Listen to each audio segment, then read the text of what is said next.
যে দাড়ি রাসূল সাল্লাল্লাহু আলাইহি ওয়াসাল্লামের সুন্নত হিসেবে সম্মান করার কথা, সেই দাড়ি তারা টেনে হেসড়ে শরীর থেকে আলাদা করে ফেলেছে।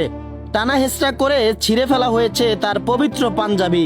অভিযোগ উঠেছে মসজিদ কমিটির কয়েকজন প্রভাবশালী সদস্য পশুর মতো হিংস্র হয়ে ঝাঁপিয়ে পড়ে বৃদ্ধ ইমামের উপর। তারা কি জানে না, একজন আলেমকে অপমান করা মানে স্বয়ং ইসলাম ধর্মকে অপমান করা? এই নরপশুদের হাত থেকে রেহাই পাননি সমাজের সবচেয়ে বড় সম্মানী ব্যক্তিটি। তারা শুধু একজন মানুষের উপর হামলা করেননি, তারা কোটি কোটি মুসলমানদের ধর্মীয় অনুভূতিতে আঘাত এনেছেন।